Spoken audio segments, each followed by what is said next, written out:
अस्सलाम वालेकुम एवरीवन, मैं हूं मोहम्मद तलहा। आप लोग देख रहे हैं तलहास फेस एकेडमी। बच्चों, फर्स्ट ईयर फिज़िक्स के यूनिट 8 यानी कि इलेक्ट्रिक फील्ड्स के न्यूमेरिकल सॉल्व कर रहे हैं।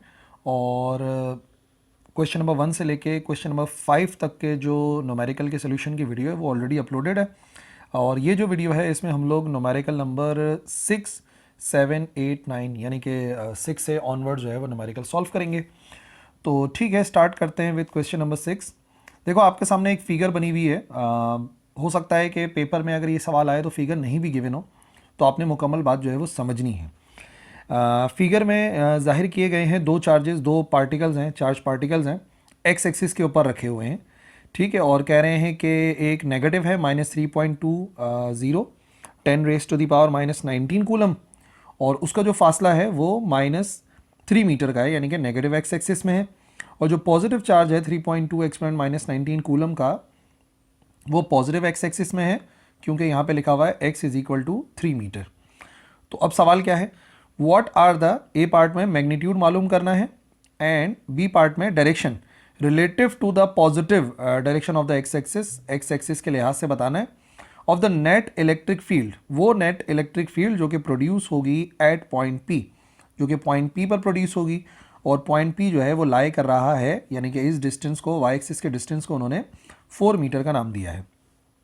उसी फिगर को अगर हम यहाँ पर बनाएं और बात को समझाने की कोशिश करूँ कि इलेक्ट्रिक फील्ड पॉइंट पी पर किस तरीके से काम कर रही होगी, तो देखो, ये वो नेगेटिव चार्ज है, ये पॉजिटिव चार्ज है। ठीक है, नेगेटिव चार्ज जो है वो भी 3 मीटर के फासले पर है, पर बुक में -3 क्यों लिखा हुआ था, क्योंकि नेगेटिव एक्स एक्सिस में, बाकी डिस्टेंस तो पॉजिटिव ही होता है, तो ये हो गया 3 मीटर। और जो पॉजिटिव वाला चार्ज है वो भी 3 मीटर के फासले पर है, यानी कि -q और +q के दरमियान का जो एक्चुअल डिस्टेंस है ना बेसिकली, वो 6 मीटर के बराबर होगा। अच्छा जी, उसके बाद क्या है, ये जो पॉइंट पी है, जिसको वाई का नाम दिया गया है, वो 4 मीटर की हाइट के ऊपर मौजूद है। अब जो इलेक्ट्रिक फील्ड होगी Q से, जो पॉजिटिव वाले चार्ज से लगेगी पॉइंट P पर, उसकी एक पर्टिकुलर डायरेक्शन होगी और नेगेटिव वाले की एक पर्टिकुलर डायरेक्शन होगी। ठीक है, इस डिस्टेंस को हम R का नाम देंगे, और जाहिर सी बात है दोनों साइड पे डिस्टेंस R ही कहलाएगा। अब जो पॉजिटिव की इलेक्ट्रिक फील्ड होगी और नेगेटिव की इलेक्ट्रिक फील्ड होगी, उसकी डायरेक्शन को आपने समझना है कि वो किस डायरेक्शन में है। जाहिर सी बात है, ये पॉजिटिव चार्ज है, पॉइंट पी पर पॉजिटिव के इस तरीके से रिपेल करेगा, क्योंकि हम पॉइंट पी पे जो सपोज करते हैं वो पॉजिटिव टेस्ट चार्ज सपोज करते हैं, तो पॉजिटिव पॉजिटिव को रिपेल करेगा और नेगेटिव इस पॉजिटिव को अट्रैक्ट करेगा। तो जो नेगेटिव की इलेक्ट्रिक फील्ड है वो इस तरफ होगी और पॉजिटिव की जो है वो इस तरफ होगी। ये होगी नेगेटिव की इलेक्ट्रिक फील्ड, क्योंकि नेगेटिव उस चार्ज को, क्योंकि टेस्ट चार्ज हमेशा हम पॉजिटिव सपोज करते हैं, वो अट्रैक्ट करेगा, और जो पॉजिटिव चार्ज है वो बेसिकली उसे रिपेल करेगा। तो इस डायरेक्शन में पॉजिटिव की इलेक्ट्रिक फील्ड होगी, इस डायरेक्शन में नेगेटिव की इलेक्ट्रिक फील्ड होगी। अब क्योंकि एक एंगल के ऊपर एक्ट कर रही है, तो जाहिर सी बात है उसके हम जो है वो कंपोनेंट्स में रिजॉल्व कर सकते हैं, पॉजिटिव को भी नेगेटिव को भी। ये बन गया पॉजिटिव का वाई कंपोनेंट, ठीक है, और इसी तरीके से ये बन गया पॉजिटिव का एक्स कंपोनेंट। ये जो पॉजिटिव इलेक्ट्रिक फील्ड है पॉजिटिव चार्ज की वजह से, ये उसका एक्स कंपोनेंट हो गया, ये इसका वाई कंपोनेंट हो गया। ये हो गया वाई कंपोनेंट नेगेटिव वाली इलेक्ट्रिक फील्ड का, ग्रीन से जिसको शो कर रहे हैं, और फिर जो इसका एक्स कंपोनेंट होगा वो इसी डायरेक्शन में होगा। आप एक बात नोट करो कि जो पॉजिटिव वाले का एक्स कंपोनेंट है और जो नेगेटिव वाले का एक्स कंपोनेंट है, एक्चुअली दोनों बराबर हैं और दोनों एक ही सिमत में हैं, ये बात याद रखना। और जो वाई कंपोनेंट नज़र आ रहे हैं वो एक दूसरे के अपोजिट डायरेक्शन में है। ये पॉजिटिव है, पॉजिटिव का एक्स कंपोनेंट है, जो एक्स कंपोनेंट है जाहिर सी बात है उसके लिए हम लोग इस्तेमाल करते हैं कॉस थीटा। याद होना चाहिए आपको, रेजोल्यूशन ऑफ वेक्टर पढ़ा था वेक्टर्स वाले चैप्टर में। ठीक है, ये उसका वाई कंपोनेंट है, तो साइन थीटा आना चाहिए। पॉजिटिव वाले चार्ज की इलेक्ट्रिक इंटेंसिटी का वाई कंपोनेंट। इसी तरीके से ये बन गया नेगेटिव वाली जो इलेक्ट्रिक फील्ड है उसका वाई कंपोनेंट, तो उसके साथ साइन थीटा आना चाहिए। और इसी तरीके से दूसरे वाले के साथ आना चाहिए ये नेगेटिव वाली इलेक्ट्रिक इंटेंसिटी का एक्स कंपोनेंट है, जिसको हमने नाम दिया है ई माइनस कॉस थीटा, और आप उसको ई माइनस एक्स भी कह सकते हैं, जो कि मैंने यहाँ पे लिखा है। ठीक है, अब याद ये रखना है न्यूमेरिकल को सॉल्व करने के लिए कि जो एक्स कंपोनेंट है वही जो है दोनों आपस में ऐड हो रहे हैं, एक तो इक्वल हैं और आपस में ऐड भी हो रहे हैं, जबकि जो वाई कंपोनेंट है वो एक दूसरे की अपोजिट डायरेक्शन में है और वो दोनों एक दूसरे को ख़त्म कर देंगे। ठीक है ना, दोनों एक दूसरे को कैंसिल आउट कर देंगे। तो इसी को देख के जो है ना वो डेटा बना लेते हैं, जो जो चीज़ हमें गिवन थी। बेसिकली हमें क्या क्या गिवन है, हमें गिवन है यहाँ पर वैल्यू ऑफ पॉजिटिव चार्ज, और जो पॉजिटिव चार्ज की वैल्यू है वही नेगेटिव चार्ज की वैल्यू है, और दोनों बराबर हैं 3.2 10⁻⁻19 कूलम के। ठीक है, बाकी x जो डिस्टेंस गिवन है दोनों तरफ वो 3 मीटर के बराबर है, और जो y का डिस्टेंस गिवन है वो एक्चुअली बराबर है 4 मीटर के। और हमें मालूम करनी है नेट इलेक्ट्रिक इंटेंसिटी और उसकी डायरेक्शन। ये कौन से पॉइंट के ऊपर है, ये है एट पॉइंट P। ठीक है जी। तो अब एक बात आपने याद रखनी है जो कि मैंने बताई भी थी, यहाँ पर कितनी इलेक्ट्रिक फील्ड्स काम कर रही हैं वो लिख देते हैं। ठीक है, there are 2 electric fields, 2 electric fields हैं एट पॉइंट P, जो कि कौन कौन सी हैं, जो कि हैं पॉजिटिव की वजह से और नेगेटिव की वजह से। ठीक है, अब हम क्या करेंगे, हम इसको रिजॉल्व करेंगे, ये जो है ना दोनों की दोनों फील्ड्स, इनको हम रिजॉल्व करेंगे। Resolving E positive and E negative into rectangular components, इनको रेक्टेंगुलर कंपोनेंट्स में हम रिजॉल्व करेंगे। अब जब हम रिजॉल्व करेंगे तो एक इंपॉर्टेंट बात ये बनेगी, एक ही साथ रिजॉल्व करवा देता हूँ। पॉजिटिव के जो कंपोनेंट हैं, एक बनेगा E पॉजिटिव का X कंपोनेंट, एक बनेगा E पॉजिटिव का Y कंपोनेंट, फिर एक बनेगा E नेगेटिव का X कंपोनेंट और E नेगेटिव का Y कंपोनेंट। ठीक है, ये किसके बराबर आएगा, X के लिए कॉस इस्तेमाल करते हैं, ये हो जाएगा E पॉजिटिव कॉस थीटा, और ये हो जाएगा E पॉजिटिव साइन थीटा। इसी तरीके से ये बनेगा E नेगेटिव, सब्सक्रिप्ट में लिख रहा हूँ, ये नेगेटिव कॉस थीटा, और ये हो जाएगा E नेगेटिव साइन थीटा। ठीक है, हमने रिजॉल्व कर दिया। अब अभी भी हमने पिक्चर में मैंने आपको समझाया भी था कि भाई कौन सी दो कंपोनेंट्स हैं जो एक दूसरे को बैलेंस आउट कर रहे हैं। E पॉजिटिव का Y कंपोनेंट और E नेगेटिव का Y कंपोनेंट एक दूसरे को कैंसिल आउट कर देंगे। तो इसका मतलब क्या हुआ, इसका मतलब ये हुआ देयरफॉर जो नेट इलेक्ट्रिक फील्ड होगी, जो नेट इलेक्ट्रिक फील्ड होगी वो एक्चुअली दो को ऐड करके आ सकती है।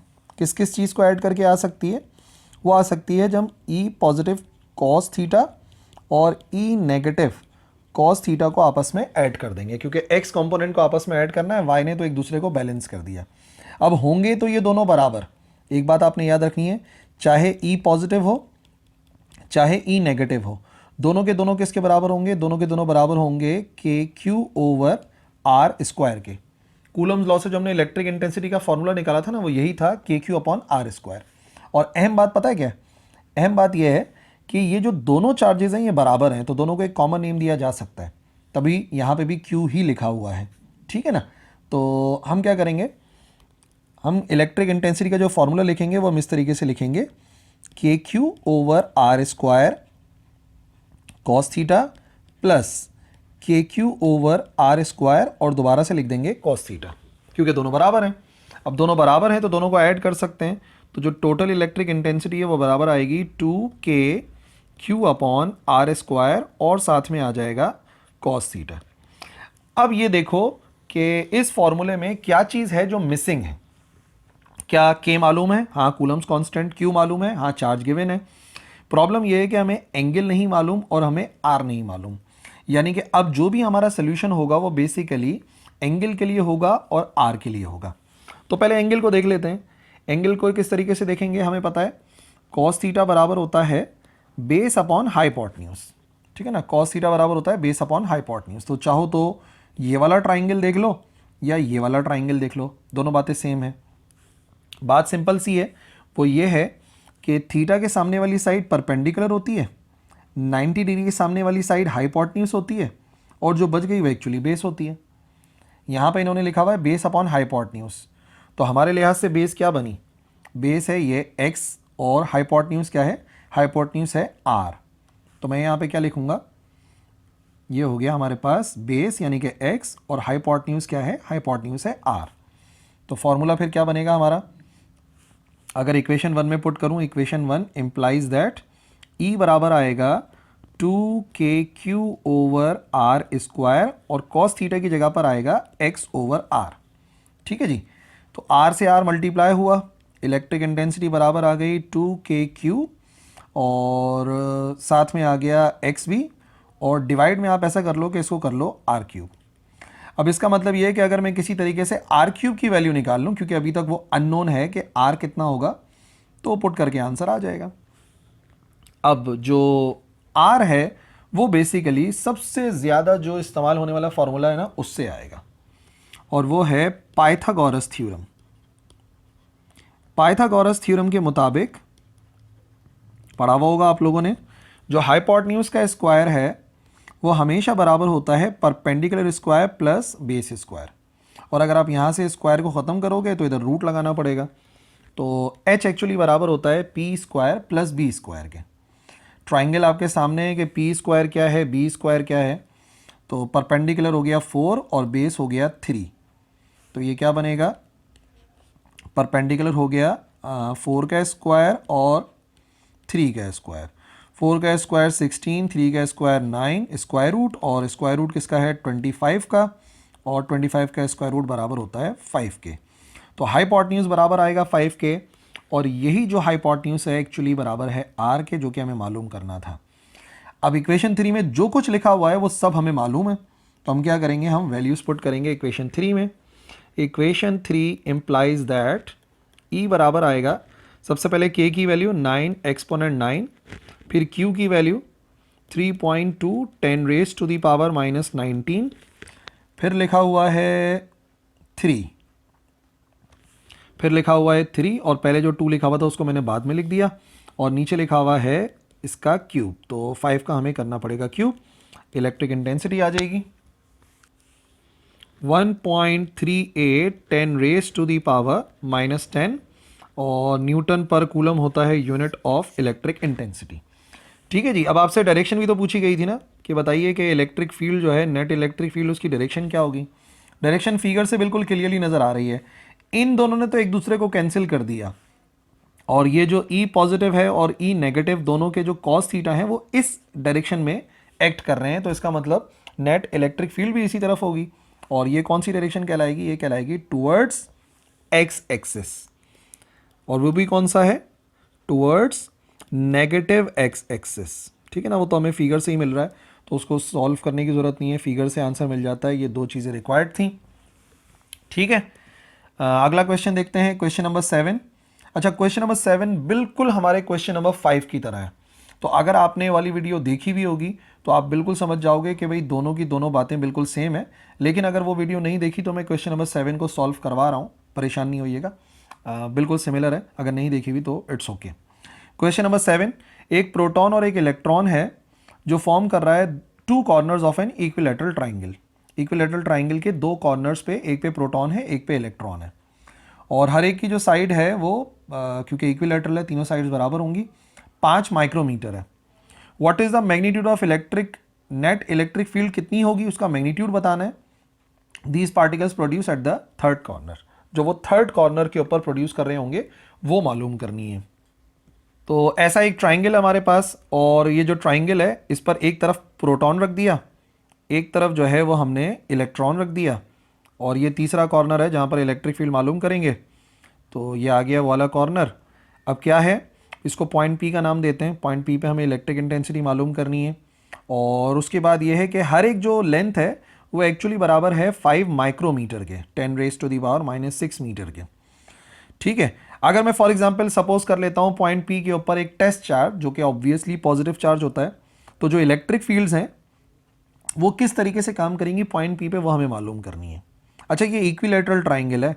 इक्विलैटरल ट्राइंगल के हर एंगल जो है वो 60 डिग्री के बराबर होता है। तीनों के तीनों एंगल जो है वो 60 डिग्री के बराबर होते हैं, तभी सम 180 आएगा। ये है पॉजिटिव की लगाई गई इलेक्ट्रिक फील्ड। अगर यहाँ पे कोई पॉजिटिव चार्ज सपोज कर लूँगा तो पॉजिटिव पॉजिटिव को रिपेल करेगा। ये पॉजिटिव की इलेक्ट्रिक फील्ड है, ठीक है, इसको ई पॉजिटिव कह देते हैं। और ये जो है वो नेगेटिव की इलेक्ट्रिक फील्ड है, क्योंकि अगर यहाँ पे पॉजिटिव चार्ज सपोज करूँगा तो नेगेटिव उसे अट्रैक्ट करेगा, इस तरीके से मूवमेंट होगी। इसको हम जो है वो नाम दे देंगे ई नेगेटिव का। अब दोनों हमारे पास इलेक्ट्रिक इंटेंसिटीज़ आ गई हैं और डिफरेंट डायरेक्शंस में, तो उनको रिजॉल्व करना चाहिए उनके कंपोनेंट्स में। तो ये आ गया हमारे पास एक्स कंपोनेंट पॉजिटिव वाले का, ठीक है, इसको ई पॉजिटिव कॉस थीटा बोलेंगे। और इसी तरीके से ये आ गया ई पॉजिटिव का वाई कंपोनेंट, इसको नाम दे देंगे हम ई पॉजिटिव वाई कह सकते हैं, या अगर वैल्यू लिखेंगे तो ई पॉजिटिव साइन थीटा आ जाएगा, वाई के लिए साइन थीटा आता है।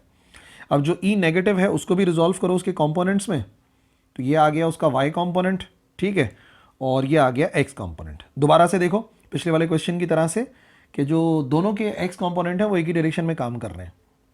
इसको नाम देंगे ई नेगेटिव साइन थीटा और इसको नाम दे देंगे ई नेगेटिव कॉस थीटा। फिर से क्लियरली नज़र आ रहा है कि ये जो दोनों हैं ये तो एक दूसरे को बैलेंस कर रहे हैं, सिर्फ ये जो कंपोनेंट हैं बेसिकली यही दोनों यहाँ पर काम करेंगे। तो अगर मैं इन दोनों को ऐड कर दूंगा तो वैसे ही मसला हल हो जाएगा, मेन बात यही है। ठीक है, इसका डेटा बनाते हैं, बिल्कुल उसी तरीके से सॉल्व हो रहा है, लेकिन अच्छा है कि एक जैसे अगर 2-3 न्यूमेरिकल आप सॉल्व करोगे ना तो आपकी अच्छी प्रैक्टिस हो जाएगी। अब यहाँ पर जो दोनों के दोनों चार्जेस हैं ना, चाहे पॉजिटिव वाला कह लो या नेगेटिव वाला कह लो, दोनों के दोनों चार्जेस बराबर हैं, और वो है इलेक्ट्रॉन, चार्ज ऑन इलेक्ट्रॉन और चार्ज ऑन प्रोटॉन, जो कि होता है 1.6 10⁻⁻⁻19 कूलम। ठीक है, ये तो गिवन है। अच्छा, इस मरतबा एंगल हमें पता है बराबर है 60 डिग्रीज़ के, और जो हर एक डिस्टेंस है यहाँ से लेके यहाँ तक का कर लो, यहाँ से लेके यहाँ तक का कर लो, हर एक का डिस्टेंस जो है वो बराबर है, आर का नाम देंगे डिस्टेंस का, तो आर बराबर है किसके 5 माइक्रोमीटर, और माइक्रो का मतलब होता है 10⁻⁻⁻6। तो जहाँ कहीं भी आप डेटा में माइक्रो देखेंगे वहाँ पे आप 10⁻⁻6 लिखेंगे, और इसका मतलब ये हुआ कि हमें नेट इलेक्ट्रिक इंटेंसिटी मालूम करनी है, और ये हमें मालूम करनी है एट पॉइंट पी, क्योंकि उन्होंने कहा था ना थर्ड कॉर्नर के ऊपर कितनी इलेक्ट्रिक इंटेंसिटी होगी वो मालूम करनी है। ठीक है, अब कितनी इलेक्ट्रिक इंटेंसिटी है at point P? There are 2 electric fields, 2 electric fields हैं एट पॉइंट पी, और वो कौन कौन सी हैं? एक है पॉजिटिव की वजह से और दूसरी है नेगेटिव की वजह से। ठीक है, फिर हमने उनको रिजॉल्व करना है, तो हम इनको रिजॉल्व करेंगे। Resolving E positive and E negative into rectangular components. ठीक है, रेक्टेंगुलर कंपोनेंट्स में उसको रिजॉल्व करेंगे। अब क्या हो जाएगा, एक बनेगा हमारे पास कंपोनेंट ऑफ ई पॉजिटिव, तो ई पॉजिटिव का जो एक्स कंपोनेंट है वो बराबर होगा ई पॉजिटिव कॉस थीटा, और ई पॉजिटिव का जो वाई कंपोनेंट है वो बराबर होगा ई पॉजिटिव साइन थीटा के। इसी तरीके से जो ई नेगेटिव का एक्स कंपोनेंट है वो आएगा ई नेगेटिव, सब्सक्रिप्ट के अंदर होना चाहिए कॉस थीटा, और ये हो जाएगा ई नेगेटिव का वाई कंपोनेंट जो कि हो जाएगा ई नेगेटिव, साथ में आ जाएगा साइन थीटा। कौन किसे बैलेंस कर रहा है? अभी भी मैंने आपको समझाया कि जो y कंपोनेंट्स हैं ई पॉजिटिव y और ई नेगेटिव y, वो तो एक दूसरे को कैंसिल आउट कर देंगे। तो इसका मतलब जो नेट इलेक्ट्रिक इंटेंसिटी है, net electric intensity is given by, वो किसके बराबर होगी नेट इलेक्ट्रिक इंटेंसिटी? वो ई पॉजिटिव के x कंपोनेंट और ई नेगेटिव के x कंपोनेंट को ऐड करके आएगी, और फिर वही बात है, ये बनेगा ई पॉजिटिव कॉस थीटा प्लस ई नेगेटिव कॉस थीटा। दोनों बराबर ही होंगे, क्यों? क्योंकि एक्चुअली जो इलेक्ट्रिक इंटेंसिटी है चाहे पॉजिटिव की वजह से हो चाहे नेगेटिव की वजह से हो, चाहे पॉजिटिव की वजह से हो चाहे नेगेटिव की वजह से हो, वो होगी K q upon r square. Therefore पिछले न्यूमेरिकल की तरह ये दोनों जब सेम होंगे, दोनों को ऐड करेंगे तो 2 आएगा, के आएगा, क्यू आएगा, आर स्क्वायर आएगा, और साथ में आ जाएगा कॉस थीटा। ठीक है ना, ई पॉजिटिव की जगह पे भी यही आएगा, नेगेटिव की जगह पे भी, दोनों ऐड होके 2 हो जाएंगे। इस मरतबा ज़्यादा सिंप्लीफाई करने की ज़रूरत नहीं है, सब कुछ हमें मालूम है, एंगल भी पता है और आर भी पता है। याद है ना आर ये इस डिस्टेंस को कहते हैं आर।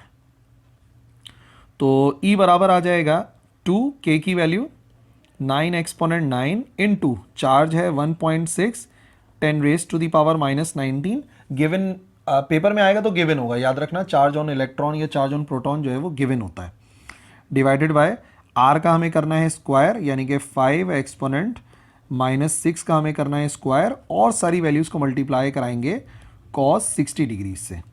तो आप एक काम करना, एक ही साथ कर लो, इतना कोई मुश्किल काम नहीं है।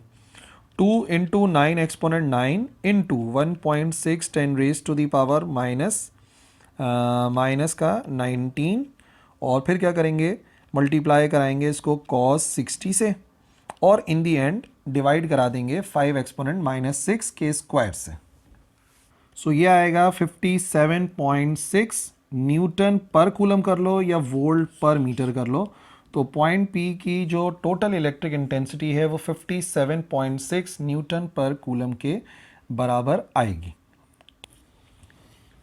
Question number 8, the square surface shown in figure, जैसा कि फिगर आपको नज़र आ रही है, measures 3.2 millimetre on each side. देखो ये स्क्वायर सरफेस है, याद रखना है, इसको हम लोग सॉल्व करने के दौरान भी यूज़ करेंगे कि भाई ये स्क्वायर है और इसकी हर साइड 3.2 मिलीमीटर के बराबर है। इसको रखा गया है, इमर्स किया गया है यूनिफॉर्म इलेक्ट्रिक फील्ड में with magnitude of electric field जो यहाँ पे नज़र आ रही है ब्लू से, वो है 1800 न्यूटन पर coulomb with field lines eight an angle दिया हुआ है फील्ड लाइंस का, जो कि एंगल आपको बनता हुआ नज़र आ रहा है theta is equal to 35 degrees. ये थीटा जो है ना 35 डिग्री के बराबर है with a normal to the surface. और नॉर्मल को आप सपोज करें कि ये आउटवर्ड डायरेक्शन में है। कैलकुलेट करना है electric flux through the surface, इस सरफेस से कितना इलेक्ट्रिक फ्लक्स गुजर रहा होगा ये हमें फाइंड करना है। ठीक है, तो अभी इस फिगर को ना पहले मैं डेटा बना दूं, फिर एक बड़ी इंपॉर्टेंट बात आपको समझानी है इस फिगर से। क्या क्या गिवन है हमें? सबसे पहले हमें गिवन है इलेक्ट्रिक इंटेंसिटी। इलेक्ट्रिक इंटेंसिटी कितनी है? इलेक्ट्रिक इंटेंसिटी है 1800 न्यूटन पर कूलम। ठीक है, हर एक साइड की लेंथ दी हुई है, इसकी भी लेंथ जो है वो L के बराबर है और हर एक जो साइड है उसकी लेंथ L के बराबर है और वो बराबर है 3.2 मिलीमीटर के। ठीक है ना, ऑन ईच साइड लिखा हुआ है, स्क्वायर है ये। मिली का मतलब 10 रेस टू दी पावर -3 होता है, तो ये हो जाएगा 3.2 10 raise to the power -3 metre. ठीक है, और ये एक एंगल दिया हुआ है जिसको मैं थीटा डैश का नाम दूंगा, अभी आपको समझाता हूँ, जो कि 35 डिग्रीज के बराबर है। और या चलो इसको थीटा कर देते हैं क्योंकि बुक में थीटा लिखा हुआ है, फॉर्मूले में चेंज कर देंगे। और हमें मालूम करना है कि कितना इलेक्ट्रिक फ्लक्स जो है वो पास हो रहा होगा। इंपॉर्टेंट बात क्या है, आपने ज्योमेट्री के अंदर ज़रूर स्टडी किया होगा कि जो एंगल हम लोग मेजर करते हैं ना, वो एंगल हम लोग इस तरीके से मेजर करते हैं, जैसे कि ये एरो इस तरफ है, ये रे इस तरफ है, ये रे इस तरफ है। तो जो हम प्रेफर करते हैं वो हम ये वाला एंगल मेजर करते हैं, ना कि ये वाला एंगल। हालांकि एंगल तो दोनों लाइनों के दरमियान में ये वाला ही बन रहा है, लेकिन हम इस वाले एंगल को बनाते हैं जिस डायरेक्शन के अंदर ये जो रेज हैं वो आपको नज़र आ रही हैं। अब अगर आप ऑब्जर्व करो यहाँ पे तस्वीर के अंदर, तो ये जो एरो जा रहा है ये अंदर की तरफ जा रहा है इस तरीके से, ये वाला एरो आपको ऐसे आउटवर्ड नज़र आ रहा है, ये क्वेश्चन में लिखा हुआ भी था। तो बेहतर ये है कि हम लोग कौन सा एंगल यूज़ करें, हम लोग ये वाला एंगल यूज़ करें जो कि इस तरफ बनेगा। ये वाला एंगल हम लोग मेजर करें जो कि एक्चुअली यहाँ पर बन रहा होगा। ये वाला एंगल थीटा है और हमें ये वाला एंगल जो है वो इस्तेमाल करना है। अब ये टोटल एंगल तो आपको पता है 180 डिग्री के बराबर होता है, तो बेसिकली ये वाला जो एंगल हमें मालूम करना है ना, ये वाला एंगल हमें यूज़ करना है। कितना होगा? 180 में से 35 को आप माइनस कराएंगे, तो 180 में से 35 माइनस कराओगे, ये बराबर आएगा 145 डिग्रीज़ के। तो जो एंगल बेसिकली हमें इस्तेमाल करना है ना, वो याद रखना 145 डिग्रीज़ वाला है, ना कि ये वाला, क्योंकि एंगल मेजर ही इस तरीके से करते हैं जो रे से आपको नज़र आ रहा है। तो इसका मतलब अगर फ्लक्स का फार्मूला इस्तेमाल करें according to the definition of electric flux, अगर इलेक्ट्रिक फ्लक्स की डेफिनेशन इस्तेमाल करें तो फाई बराबर होता है ई डॉट एरिया के, और अगर डॉट को रिमूव करते हैं तो ई ए और साथ में आता है कॉस थीटा। एरिया निकालना पड़ेगा क्योंकि एरिया यहाँ पे गिवन नहीं है। ये एक स्क्वायर है और एरिया ऑफ स्क्वायर का फॉर्मूला होता है एल स्क्वायर के बराबर। जो भी साइड है सिर्फ उसका स्क्वायर करना है, सारी साइड्स इक्वली तो होती हैं स्क्वायर में। तो ये हो जाएगा 3.2 10 रेस टू दी पावर -3 और इसका हमें करना पड़ेगा स्क्वायर। ये आएगा 1.024 10 रेस टू दी पावर -5 और उसका मीटर स्क्वायर होगा। ठीक है, एरिया आ गया, सारी वैल्यूज पुट करनी है इक्वेशन 1 में। इक्वेशन 1 इम्प्लाइज दैट फाई बराबर आएगा, इलेक्ट्रिक फ्लक्स बराबर आएगा, इलेक्ट्रिक इंटेंसिटी 1800 है, एरिया हमने मालूम करा 1.024 10 रेस टू दी पावर -5, और एंगल याद रखिएगा कौन सा वाला इस्तेमाल करना है, 35 नहीं करना, बल्कि एंगल हमें इस्तेमाल करना है 145 डिग्रीज।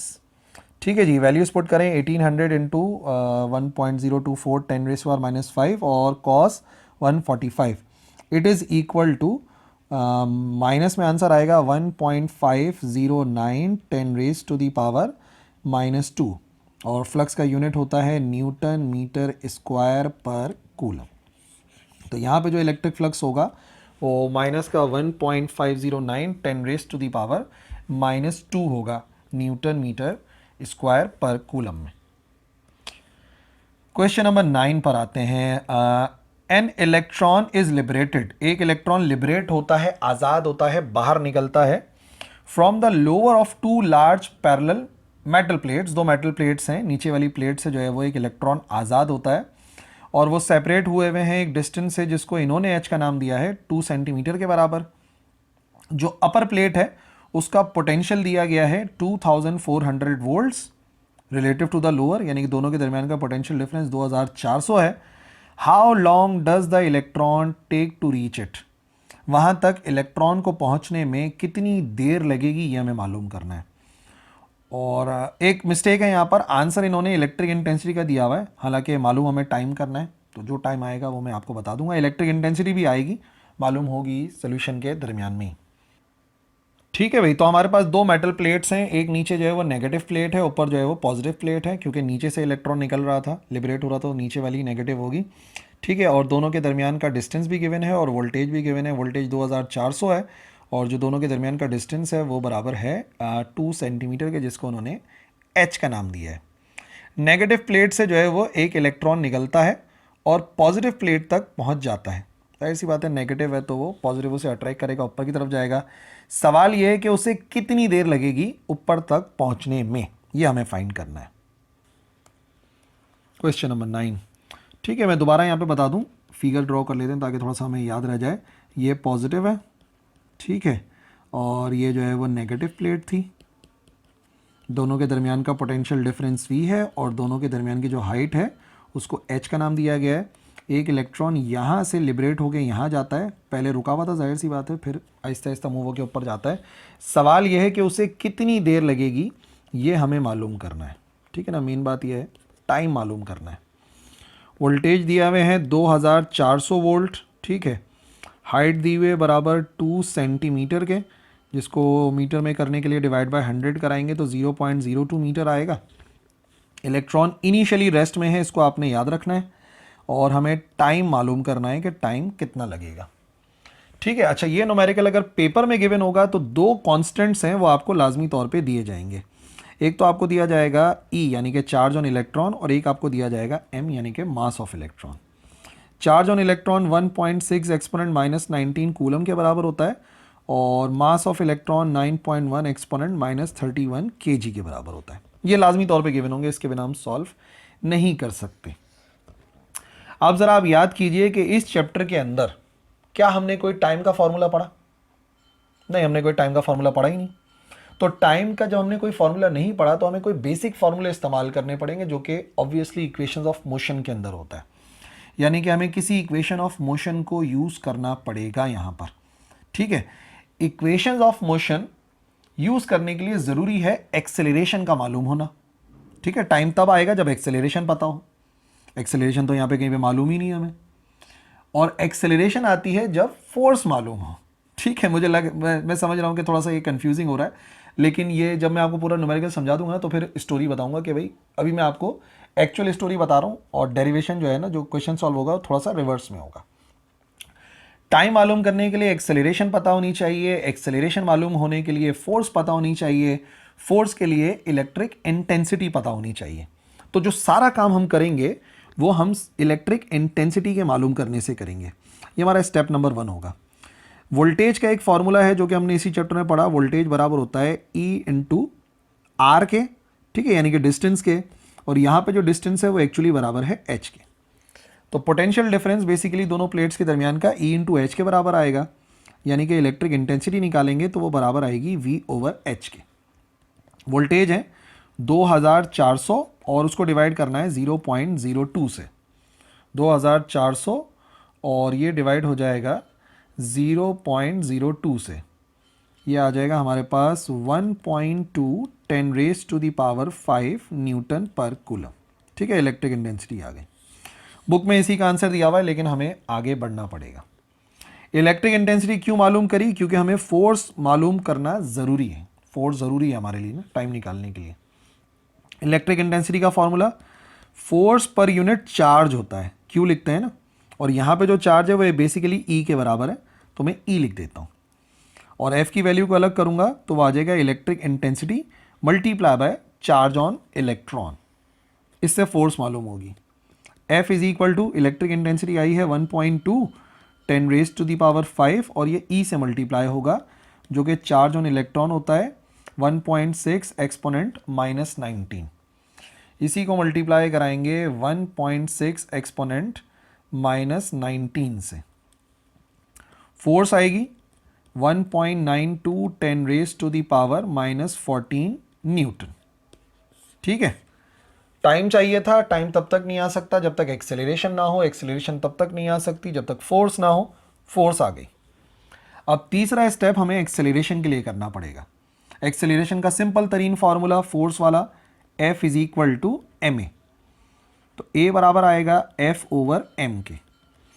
फोर्स बराबर है 1.92 10 raise to the power minus 14 और मास ऑफ इलेक्ट्रॉन तो गिवन ही होगा 9.1 10 raise to the power minus 31। तो एक्सेलरेशन निकालने के लिए इस फोर्स की वैल्यू को डिवाइड करना है आपको 9.1 10 raise to the power minus 31 से, यह आएगा 2.10 10 raise to the power 16 metres पर सेकेंड स्क्वायर। ठीक है भाई, एक्सेलरेशन भी आ गई। अब देख लो इक्वेशन ऑफ मोशन कौन सी अप्लाई हो सकती है। फाइनल स्पीड तो हमें पता नहीं है, डिस्टेंस पता है, तो हम यूज़ करेंगे यहाँ पर second equation of motion. Time चाहिए, थर्ड में तो है भी नहीं time. Using second equation of motion, तो सेकेंड इक्वेशन ऑफ मोशन होती है s is equal to v i t plus half a t का स्क्वायर। डिस्टेंस यानी कि एच का नाम दिया है हाइट का 0.02। इनिशियली इलेक्ट्रॉन रेस्ट में है, 0 आएगा 1/2। एक्सेलरेशन है 2.10 10 रेज टू दी पावर 16 और इधर लिखा हुआ है टी का स्क्वायर। जो भी चीज़ 0 से मल्टीप्लाई होती है 0 हो जाती है, तो 0.02 के साथ ये वाला 2 जाके हो जाएगा मल्टीप्लाई और ये पूरी वैल्यू आ जाएगी इधर डिवाइड में 2.10 10 रेज टू दी पावर 16 और इधर लिखा होगा टी स्क्वायर। तो टी स्क्वायर की वैल्यू निकाल लेते हैं, 0.02 मल्टीप्लाई बाय 2 और फिर इस वैल्यू को डिवाइड कराएंगे 2.10 एक्सपोनेंट 16 से। आंसर आ गया 1.9